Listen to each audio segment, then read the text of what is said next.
I'd like to call the committee of the whole meeting for Tuesday, August 3rd, 2021 for the Village of Cary to order with roll call, please. Collier? Here. Walrus? Here. Dudek? Here. Cavelli? Here. McAlpine? Here. Weinhammer? Here. Thank you. Would you join me in the Pledge of Allegiance? I pledge allegiance to the flag of the United States of America and to the republic for which it stands, one nation, under God, indivisible, with liberty and justice for all.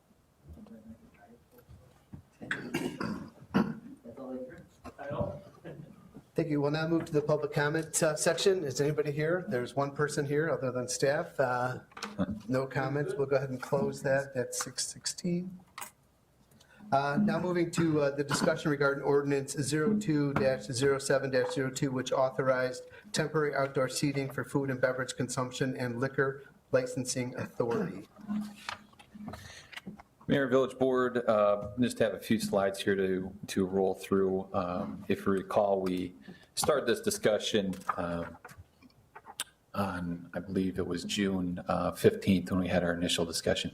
These were temporary actions that we took back in 2020 to assist our local businesses. Since that time, got some feedback from some Village Board members about wanting to circle back on a few of the items that we had suggested. So bringing this forward here to finalize. Again, we've done some work in the background and finalize this before we move forward to the Village Board for final consideration. So just as a reminder, the temporary actions that were approved in 2020 here to assist some of our businesses. Not going to go through each one. We talked about these at the discussion on June 15th, but our main focus today and our main point of discussion June 15th was the consumption of alcoholic beverages within the public right of way. And so that will be our focus for this evening. So what we are proposing is a downtown social district. This downtown social district where the consumption of alcoholic beverages can occur will encompass, you can see on the left-hand side of the screen, High Road, Main Street, Spring Street, where we have the majority of Spring Street being closed, and then Jandis Road. Our esteemed village attorney has been doing some work in the background too. He was actually just in Muskegon, Michigan, and they're doing something that's very similar to what we're looking to do here. You can see some of these examples of the clear plastic cups, and also there's the signage that they have out in their public right of way. So the guidelines that we're looking for your feedback on here this evening, and a lot of these are similar to what we had discussed back in June. We've got some minor modifications, and again, just looking for your feedback on this. So the hours, we've modified those just to make them consistent with the outdoor seating consumption hours of 6 a.m. to 11 p.m. I think before we had tightened it up and there were some questions about our proposed hours to restrict it at 9 p.m. And so now we are proposing that it go to till 11 p.m. 21 age restriction and older. Alcoholic beverages too, what we had proposed before, the clear plastic cup. We're asking that there be a clearly identifiable tag on the cup as well too, just stating where it was dispensed from.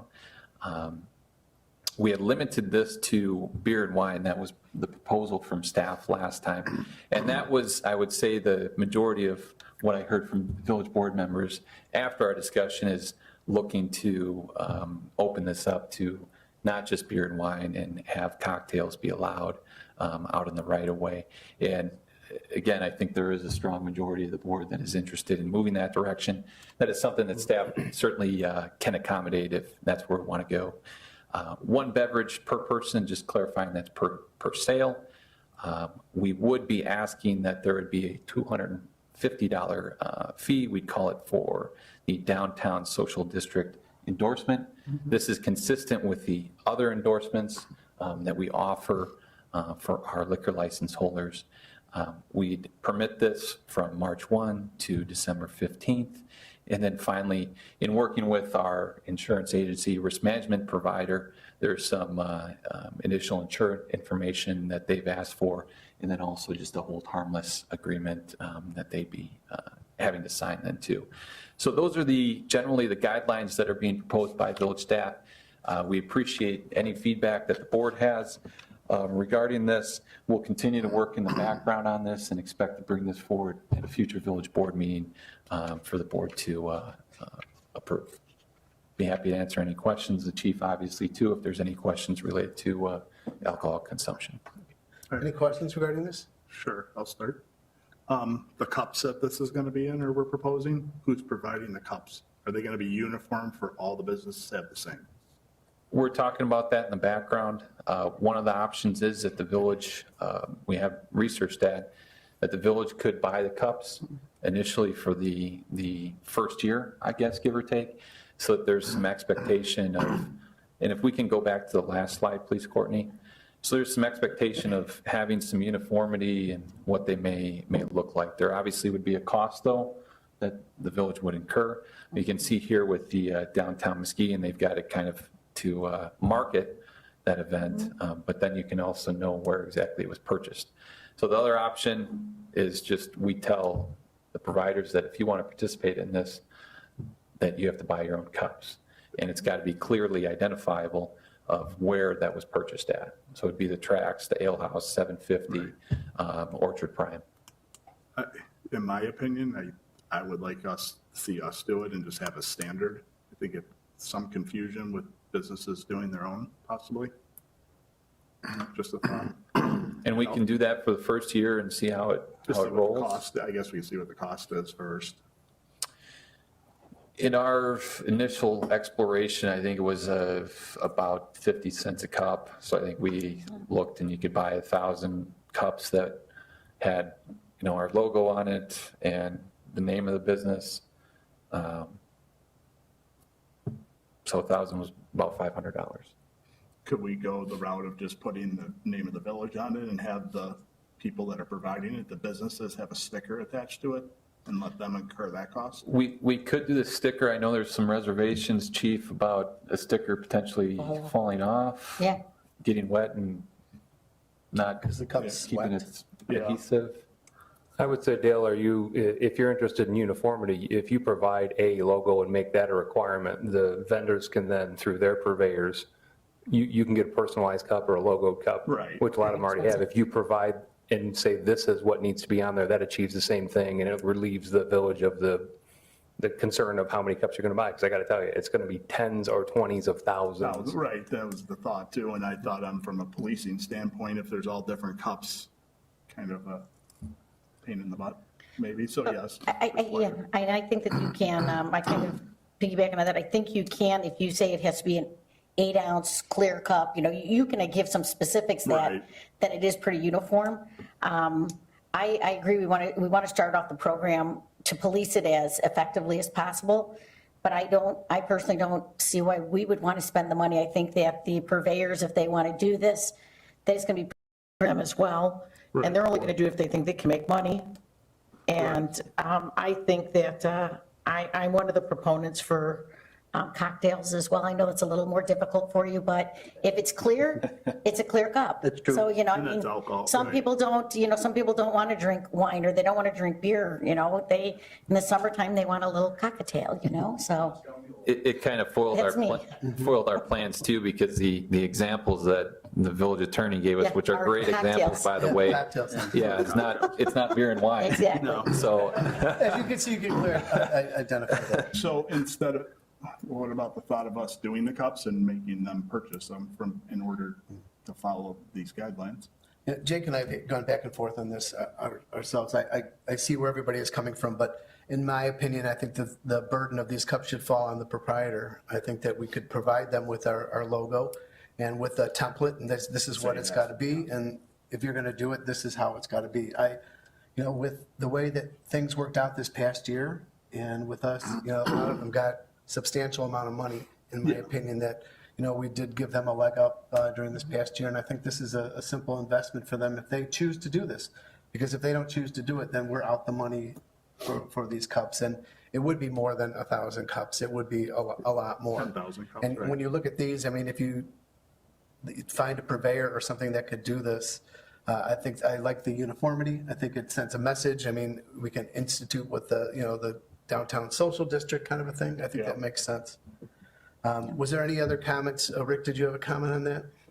I mean, I had a note that's really along the lines of what you guys are talking about, and it's the cups, and even beyond, I think what has been mentioned already, what came to my mind is what's to keep somebody from, taking the cup at the end of the night, washing it out and reusing it and just filling it up with their own stuff. And the people, the restaurants or bars in town aren't making anything on that. Then if you're just walking around with a cup that, you did it one time, right? And the rest of it is always going to be your own stuff that you're putting in there. And I think that defeats the purpose of having it.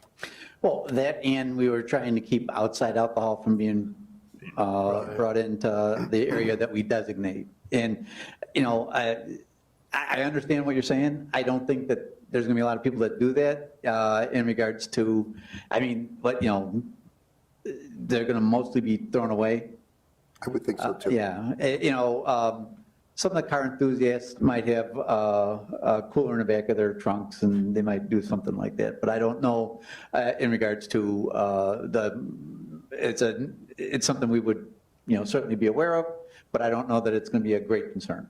Then the only other thing I had on it is, have we got any input at all from the business community on this? We haven't reached out to them about this. We've had some casual conversations that there's going to be discussions with the village board about it, but as far as the $250 endorsement fee, we haven't talked to them about that. We haven't asked, are you going to participate or not participate?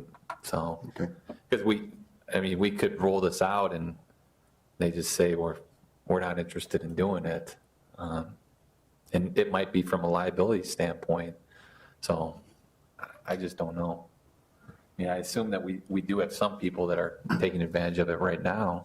Oh, yes, there are Yes. some businesses downtown, because the existing order was still in play. Yeah. That they were doing exactly what we suggested, except without the logo, and they were, walking around with clear plastic cup with beer in it. So I think it will be popular and people will continue to do it, but we've got a few more rules that were guidelines, maybe I'll call them guidelines, that we're putting in place. Trustee Cavelli or Weinhammer, do you have any comments? I think Rick does too.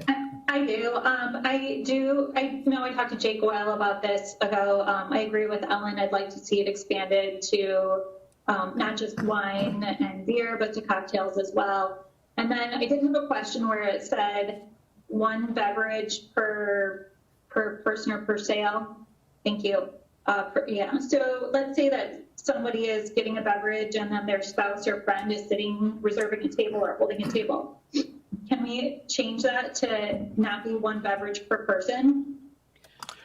Well, and I'll answer that in regards to, it was more related to an accountability issue in terms of we're going to have their name on these cups, and that's what we're going to start with. If someone's overserved or if they're underage, that we start looking at that. And if they're not directly delivering that beverage to the individual that, is purchasing it, then it would be much harder to hold that business or that licensee accountable in regard to that service. So that was more related to the one person to one sale, instead of someone going in and getting 6, drinks and then bringing them out, and the business not knowing where they're going to because now they're out of sight from the licensee. And then how did it work with Cary Main Street Fest? Was that one beverage per person per sale as well? No, I believe that was No. two drinks per person. Yep.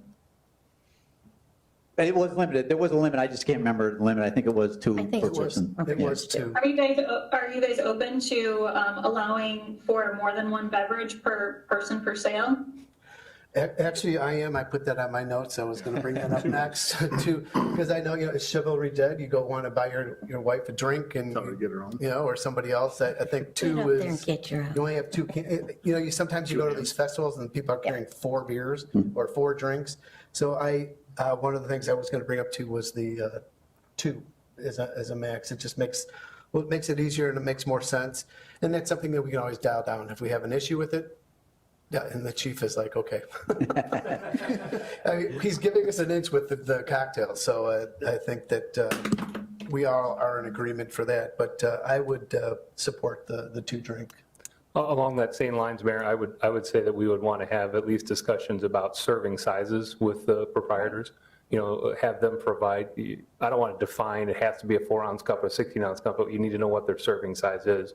If, to Trustee Weinheimer saying, if you want to control who's getting it, it could be very quickly upended by having a 28-ounce margarita served for one, Right. and we're not in the place that we want to be. So I don't know that we would want to ask them to define their menu in advance, but we could have discussions on cup size, you know, not to exceed 16 ounces, cocktails not to exceed 8 ounces, you know, wine could be, you could define by type what serving size would be allowable in one of these plastic cups and try to control the consumption that way as well. Good point. I agree. I like some of the signs and stuff that Attorney Euler provided for us that they were doing. I think that those would be great. I just love this, how it said how to enjoy and what to do and drink responsibly. I think that that's a great caveat to having something out there too, if we're going to do something like this. I think that we just try and, you know, of course we modify as needed, but, you know, the goal is to have everybody that's going to be participating in this drinking responsibly so that we don't have any problems. But I think that something like this is very professional looking. I think it's a great continuity point. And to Trustee Walworth's point, I think that talking about what the sizes should be, again, there's a difference between a 8-ounce beer and an 8-ounce glass of wine, right? You're going to have someone really looped up if you have too much on some of the drinks. So, Good points. and maybe that's something we should discuss with the proprietors as to what is their normal serving size. You know, just get an idea of, just my thought on reaching out to them and looping them into this a little. I agree. It's a great idea with the serving sizes. That makes a lot of sense. We can at least start with pinching it at 16 ounces. Yeah. Yeah. I think that's the starting point. Okay. And yes, we have taken note of the signs, so. Thank you. Trustee Gabelli, do you have any Plagiarism is input the on highest this? form of flattery, right? There you go. I'm good with the 2-drink per person, the cocktails. The only thing I wanted to add was, you know, it seems like the cups, there's a lot of, I don't know, the cups are, I'm just unsure about that, how that's going to work. So I'd just like to get some feedback from the businesses. And the other thing, has there been any discussion, maybe even if you use like wristbands that you write on the date of when they got the wristband, and then this way, if they were to go around to different restaurants, they would show the wristbands, or the officers would see the wristbands on their arms if, let's say, the businesses wanted to, you know, get their own cups with their own logos and stuff like that. So that's one suggestion. I'm not sure, pardon my ignorance here, but I'm not sure what you mean by the wristband. You know, I mean, I know when you go to Main Street Fest, for example, you get a wristband and that means you're eligible to drink. Is your thought that if you, each time you go downtown, you have the proprietors provide a wristband and then that means any place they go, they're able to drink? Help me understand what your thoughts are on that. That's what I'm saying. So the first time they go to, let's say, any restaurant, you know, they would show their ID, they get their wristband, and then they just have their wristband for that night. Because like Trustee Dudek said, you know, what if they bring the cup back or anything like that? I mean, most people aren't going to keep a wristband on there. And there are wristbands you can write on there. I don't know if you want to write the date. I guess I would just like to see some more options with that, because the cups just, I don't know. I don't know how you're going to get uniformity with the cups, but I just don't know. Okay. Do we get the Thank you. proprietor to, on a Sharpie, write the date? Or, I mean, would that be easier? Yeah, and I look at the cup also as, just like Trustee Dudek said, is it prohibits, or at least curtails, the ability for someone to bring in alcohol from outside. You know, if they have to get a cup or a special, some type of special container that indicates where it came from, and, you know, that it's used for that specific designated area. Do we know any communities doing this in Illinois? No, in fact, Muskegon, Michigan just happened to be where the attorney was up there, and he was sending me these photos this weekend. I asked him if they were billable hours too. But yeah, he was saying, it's exactly what we were talking about, and they were doing it. And theirs is more kind of a public-private partnership in regards to the areas that they're using, and we're looking at more of the public way in regards to allowing the consumption to occur and to be able to be mobile within that designated area. Well, that partnership idea, public-private partnership, Chief, I think Administrator Reif, that would be a great idea to discuss with, there's 4 proprietors. What's their opinion? Is a wristband idea better?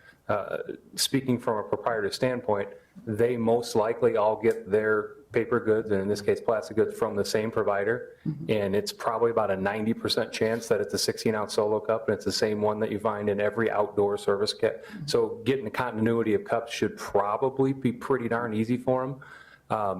To Trustee Dudek's comment, a concern about somebody who would be forging, if you will, it would be just as easy with a colored wristband, because you can slide those on and off. If your kids have ever done that at the county fairs, et cetera, they can come off and you can easily write it. So there is going to be the ability to try to press the system either way. And let's face it, if somebody really wanted to, they could just have a flask in their pocket, order a soda, and they'd have a cocktail themselves very easily. Sure. So we can make it as foolproof as possible, but people will still find a way around it. Absolutely. I think if we provide a plan that is acceptable to the proprietor, to the village, and to the chief for enforcement purposes, then that's about the best we can do. We can always come back to, I mean, we're in, August already? By the time we get this approved and implemented, I mean, we'll have a couple months to try it out, and Right. can circle back in the spring. Well, I think we need to touch base with the downtown businesses agree. to see I agree. what they're up for. I know Jake and I have had a conversation with one of them, and they're on the fence about it, but I know that there's another one that it's all gung-ho. They want this. So, Yep. And then that's why I think it's important that they provide their own cups if they want to buy it. If they want to spend the money for the endorsement, they can do that. If they want to comply and, help regulate this will be a good thing for the village. Yeah, I Get them think- to buy into it. As, again, the more you think about this, the more little tidbits come to mind. And I'm sort of associating this back when video gaming first came, here. And of course, as most people know, I wasn't crazy about video gaming. What I wouldn't want this to turn into is some sort of disincentive for people to come to Cary to drink.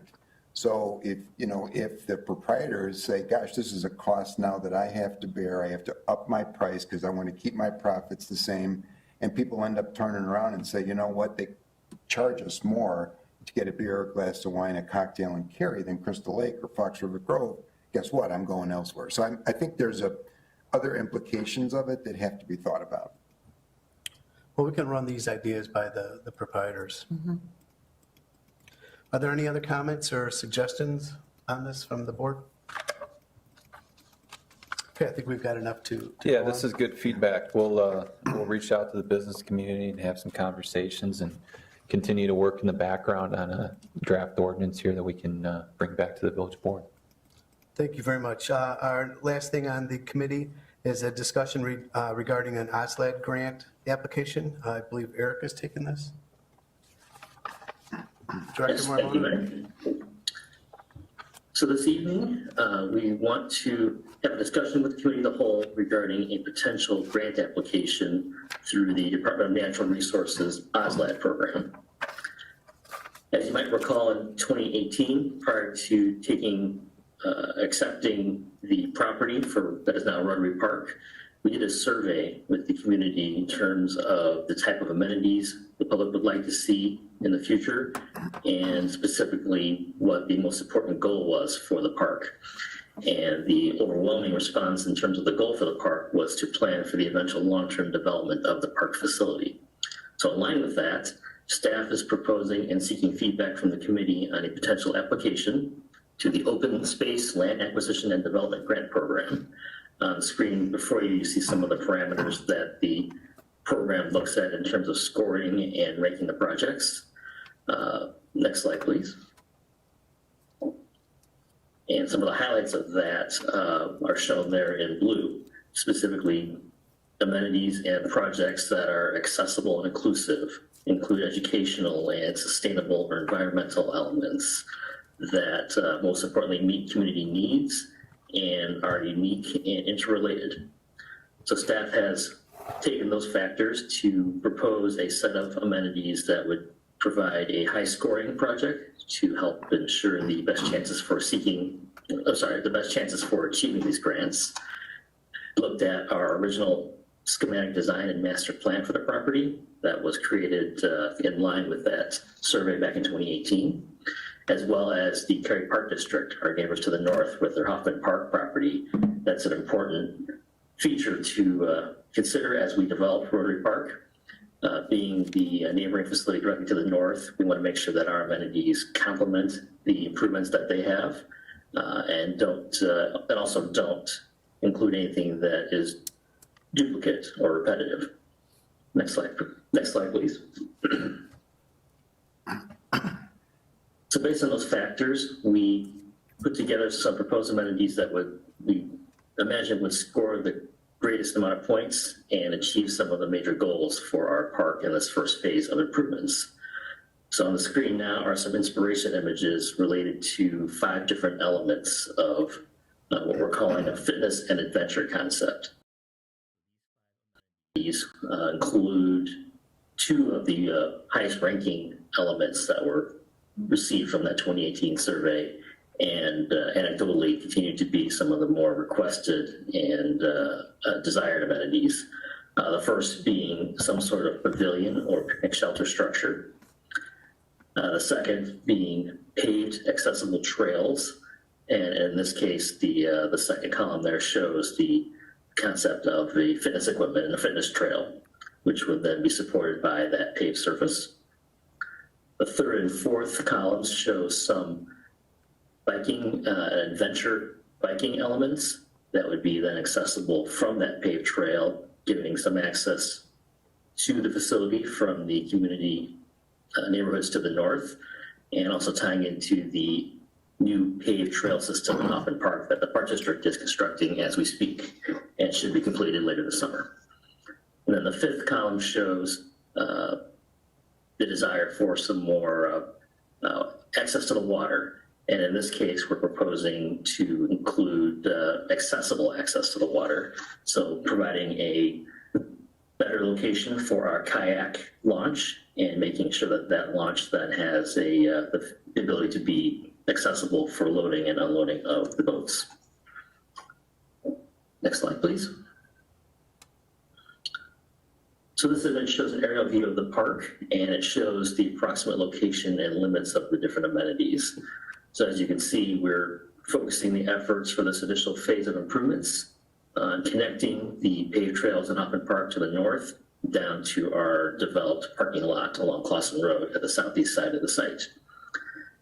So the pavilion would be proposed to be situated around the parking area. The paved fitness trail, along with its equipment, there'll be 2 pods of fitness equipment at 2 different locations, one located just to the water and the other at the parking lot area. The third and fourth elements could be interchangeable or in different combinations of these 2. There's potential for taking advantage of our topography and incorporating some downhill mountain bike trails that could be spiced up a bit with some bank curves or some modular ramps. And I'll show you some examples in a few slides here. And then the fourth element, the pump track or bicycle playground. And again, I'll show some examples of that from some other locations. And then lastly, that ADA compliant kayak launch would be proposed just off the current parking lot. There's the initial steps of that endeavor are being done in-house. We've already graded the access trail, and once we get some other workload items completed off of our work plan here, we plan to get back to that and finish that later this year. But this, like I mentioned, this grant amenity would take it to the next step and provide the ADA compliant launch and fishing area, and then also pave that trail, which we are building in gravel at this time. Next slide. So this is an enlargement of the Clausen Road parking area. So again, you can see the conceptual layouts for these different amenities. The proposed shelter would be located just off the west end of the parking lot. It'd be about 30 foot by 60 foot in size, which would give it a decent scale to incorporate multiple uses and events possibly. The image there is a inspirational image, which happens to be located in the village of Prairie Grove next to the village hall to the north. And then in the upper right, you see the potential layout for either the pump track or bicycle playground. And if you could advance the slide, Courtney, we'll show some examples of that as well. So bicycle playground, if you're not familiar, is basically a series of trails or paths with different obstacles or elements that the user can ride over with their bicycles. They can be anywhere from basic level for small children just beginning to ride their cycles to more advanced features like the banked curve you see in the upper left and some different ramps and other structures. Next slide. And a pump track, it's a similar concept, but it is more self-contained. It is typically oval or other routes, and it can be constructed of different materials. There's modular prefabricated units that are composites. There's some that are made of concrete. Others are paved and graded in place with asphalt. And there's also some wood structures. So the main concept here is that these pump tracks that are given that name because you're able to use your momentum and ride through the course without pedaling once you have that initial burst of speed there.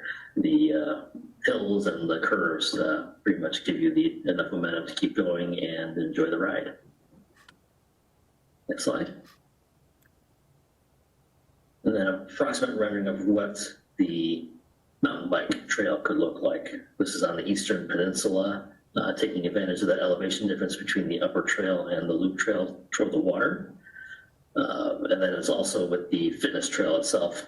The second station of fitness equipment would be proposed to be along the water side, to give you a nice environment to enjoy a workout and to take advantage of our trail as well for your warm-up and to incorporate into that activity. Our conceptual costs in terms of the grant program, which is a 50% program, so the local match does need to be fairly substantial. However, the rate of return, as you can see, is quite considerable.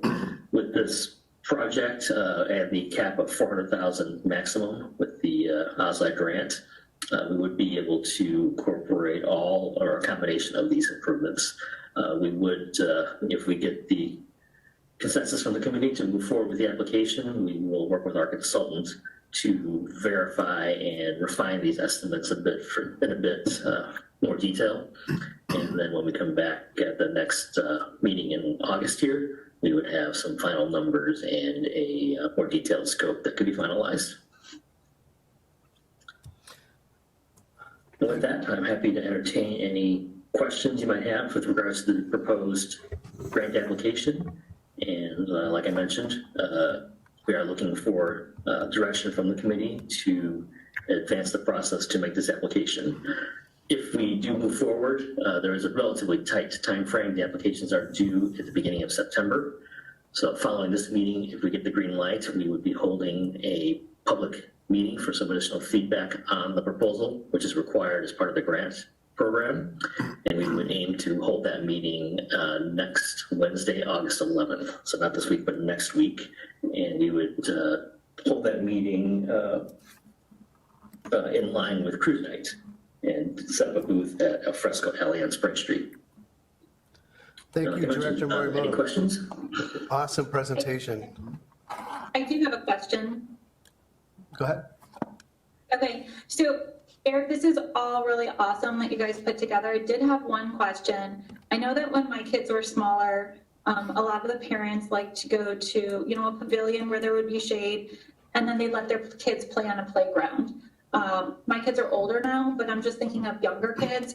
Is that something that could be incorporated there? And I'm also thinking about a playground that would be accessible by children with wheelchairs too. There's a really nice park in Gurnee, if you guys want to research it. that has ramps for their playground equipment. So it's just very accessible for all different types of mobility. That's an excellent suggestion, and we actually did look at literal laundry list of different amenities and options that could be out there, and an inclusive playground was one of the options we did look at. They do have a considerable price tag, and making sure that we fit our amenities within the $800,000 maximum was a little bit of a challenge. So that was one of the reasons why we didn't include that in the initial phase. And also making sure that our amenities were interrelated was the other reason why we focused more on the fitness trail and the biking aspect, knowing that from those previous surveys in 2018, the pavilion and the paved trails were two of the highest priorities on those lists. And we did feel that, at least at this time, these would better support, especially the paved trail aspect of it. But that wouldn't preclude us from doing other grant applications, especially with the OzLife program usually being one that does return, if not every year, relatively frequently. And yeah, I would agree that would be an excellent candidate for a project that is unique, and that is one of the elements that we do have to look for with these programs, looking for things that meet a need. And based on the comprehensive study that the Park District had done, it doesn't appear that that is one of the items that is currently available in the area. So I applaud you on the outside the box thinking. Director all the Morimoto, other just stuff out that of you curiosity, together. what was the cost on that? Was it Yeah, just a I'd like to know preliminary the cost? For the For a playground? accessible playgrounds, Yeah, an ADA playground. yeah, typically in order to implement one that is of a scale that would include enough features and elements to make it a destination where the users wouldn't get too bored too quickly. Most of those playgrounds are costing between $200,000 to $400,000. Because a lot of that has to do with making sure that you have not just the equipment costs, but the surface. The surface itself is it can't be your typical playground mulch or asphalt or concrete. There's different services that are involved with those. Okay. So we could consider that if the board would like, but we would likely lose one of the other major elements, kind of in that $200,000 to $300,000 price range. So we likely would not be able to do either the pavilion or the paved trail. Let me, okay. First of all, I'm all for you applying for any type of grant to move this forward in a positive way, and you do a fantastic job with that. I too would like to see, I think for you to include families. I love downhill mountain bike and pump track, but do we need to have two different bike things versus, could we start off smaller with an ADA accessible? Is there any way we could say, hey, we could do one for, $200,000 that we could add on to at some point? Because I think bringing in a family, you really need to have that. I mean, even the pavilion in Prairie Grove, they have a park there for families to bring their kids to. I think that that's a big need of our growing community with young families. And I'd love to see if there's any way to incorporate it somehow and maybe take out one of the biking things. That would be my wish list. I don't know if it's possible, but that would be my wish list. Is there any way to work with Park District on getting a park on that property or no? I don't know that put on our property. Hey, Courtney, could you go back to that, the cost page, please? Parking earlier. Which page, Mayor? The cost breakdown? Hey, Eric, how many parking spots are in that parking lot? About 40 currently.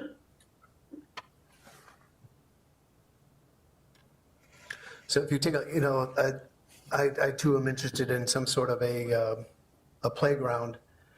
Maybe there's a starter kit, something that you could buy Right. to get it going, and then as the years progress, you can add on different features to that as well. And I agree with Trustee Weinhammer and McAlpine about that. Also, You know, how will I understand the downhill mountain bike and the pump track, right there, that's, you know, $110,000 or $110,000 or $150,000. Could we get a decent playground for $150,000? At least a starting point? At least a starting You point? could probably get one feature in the playing surface for that amount, or one or two features, but it wouldn't be a substantial playground. What- It would be an item, I would imagine. Director Morimoto, in conversations that you've had, you know, in all the research that you've done here in the background too with IDNR, I believe, would that reduce our score? I mean, I understand that, you know, the interest here from the board to hear you loud and clear, but would that reduce our scoring if we took out these bike amenities and replaced it with a playground? Yeah, we did do a pre-application phone call with the DNR just to make sure that the items we were looking at were scoped as eligible items and interrelated. Yes, I do believe, because the amount of money, presuming that we want to maintain the paved trail and the pavilion, the amount of dollars left would not likely add to a very substantial amenity in terms of the playground. They do look for that bang for the buck. They look for the diversity, but they also look for that the elements are supporting each other. And yeah, I believe that probably would likely reduce our score and our chances in the grant slightly, or Substantially. it would reduce it more substantially. We internally, we actually also did some initial conversations and research with not just our consultants, but our park district neighbors as well, and they gave some excellent feedback for us. At a staff level, we're actually leaning more towards the pump track and bicycle playground and kind of moving some of those elements that you do see in the mountain bike area with the trails to the pump track area by the parking lot. So it's more contained, more focused, and easier to monitor. And also just probably not encourage as many people using the facility to blaze their own trails, since it is kind of the pump track and bicycle playground would be more beginner focused. You mentioned that the area of family inclusion. Our amenities on the bicycle playground side could be more focused towards our children and children of all skill levels. So we would actually be suggesting that in lieu of that bike trail, moving those dollars just into the bicycle playground area itself. And that would still maintain the interrelated nature and the unique features that aren't currently met in the current park district or village facilities, and still score very high in the program.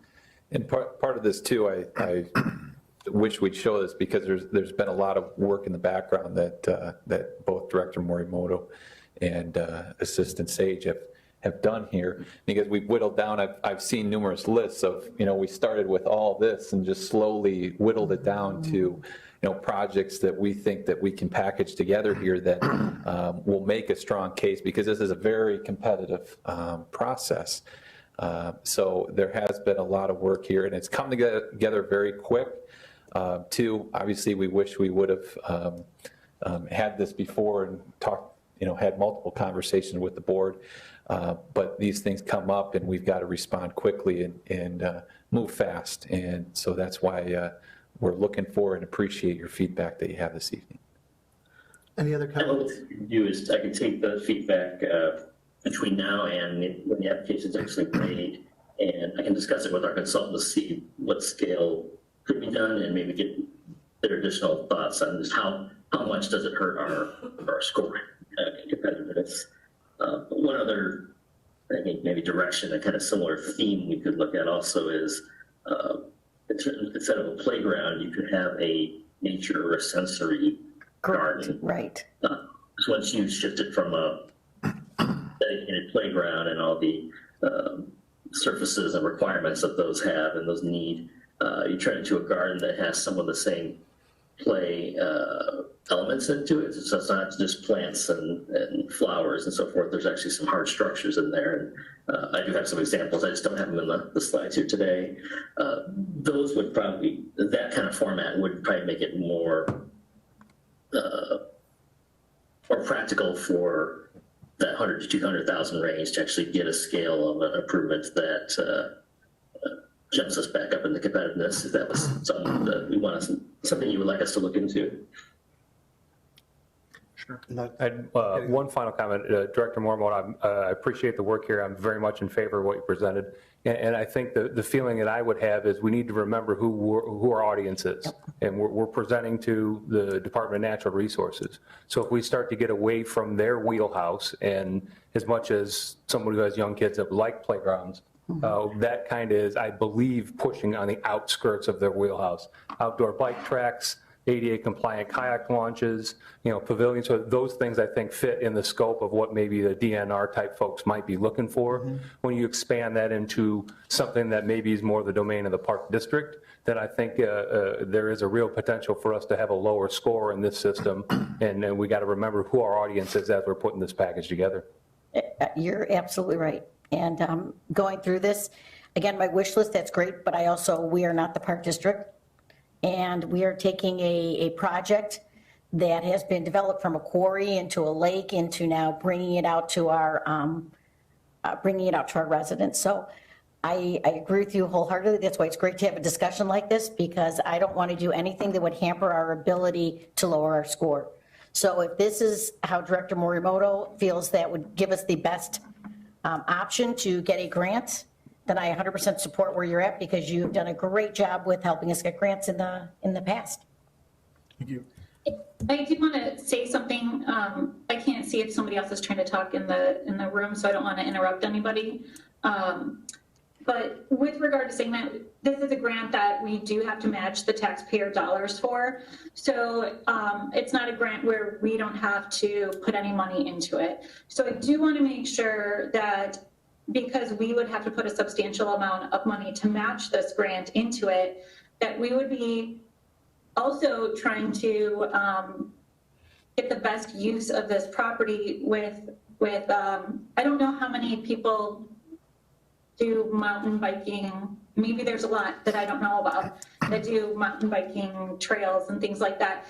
I just think that, and again, my kids are too, so it's not for me or anything like that. My kids are too old for this stuff, but I just think with the younger families, they are always looking at playgrounds. And if we're going to put a pavilion there, it's just going to attract more people, and it's going to get, I think, in my opinion, a better use. And especially when we have to put money into it, I just want to make sure we're using the best of the taxpayers' money for what they want. Thank you. Trustee Dudek? Yeah. Could you go back to the slide where the numbered locational assets would be put again?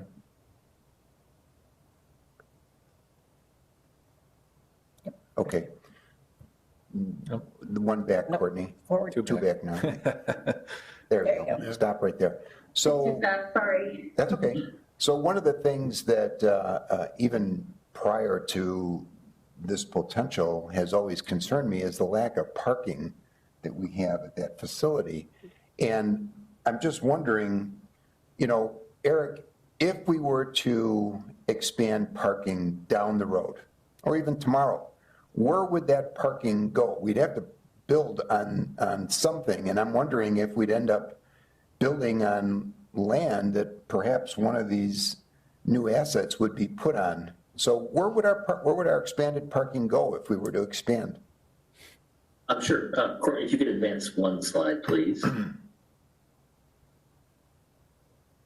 when the parking lot was laid out as part of the turnover of the property, that circular configuration that you see that we have now was intentionally designed to allow us to be able to extend the parking spaces around the entire ring of that loop there. Mm-hmm. So right now you see it's only on the north and south sides, but it could go all the way around the circle and wrap around. And then the inner island is also of sufficient width to make that parking lot and those parking aisles double loaded. So you could have future paved stalls on the inside of that ring as well.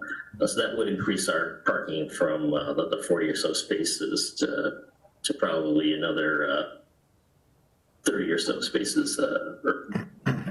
That's probably double the parking capacity, actually.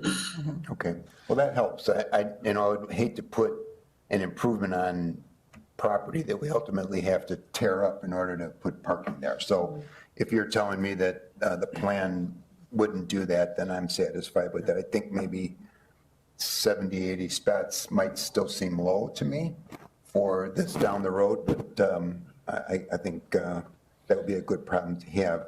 And then, the other point I had is what Trustee Weinhammer began to say, and I think I would just take it one step further and just simply ask Jake, if we're granted this, where would the $400,000 come from?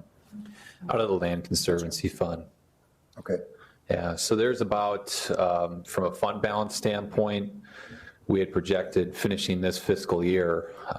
So in 2022, we'd have a little bit over $900,000 in the Land Conservancy Fund. And then from your understanding, or Eric, from yours, the fact that the village has those funds readily available to match, does that help in our scoring? The ability to meet the local match is just a grant program requirement, so you don't get scored on. Because obviously, if you can't make the local match, they won't give you the money. So it's an all or nothing. Well, and also, just to throw this out there, there are some potential other revenue sources that would be made available to the village that would offset some of these costs as well. Yeah, we're working with the Rotary right now, on that pavilion. So, Right. yeah, there is our local match, but, we hope the Rotary folks will come up with a few bucks here.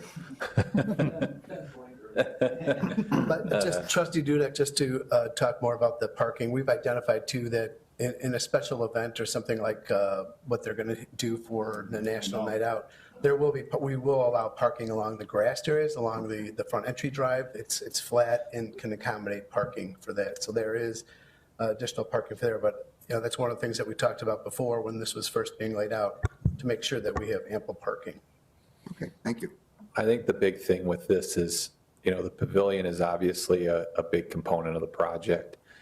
And two, with the park district, from my perspective, that Hoffman Park project is going to be completed here this year. And people are going to have a nice paved path that's going to connect to, the park, and then it's going to be gravel. And I think it's really important for us to find a way to get there to be paved paths out there. And this takes a small bite out of the apple, gets us from that, north side of our park to the parking lot. I understand that there's some debate on the other amenities, but when you just think we could knock out those two things, those two items with this, that's huge. I agree. That is huge. And these other suggestions and ideas are phenomenal. And we've got, a list that's going, and staff is keeping track of those. And there will be other calls, other grant opportunities that, as you know, we're always looking for those, and these are on our list. And so we'll go back. Again, this was good feedback. We'll go back and talk with folks, double check things, and try to put the best package forward. But what it sounds like is the board is supportive of board with this. Is that fair? I would say so. Yes. Okay. And we will continue to look for other opportunities for playground equipment and the like.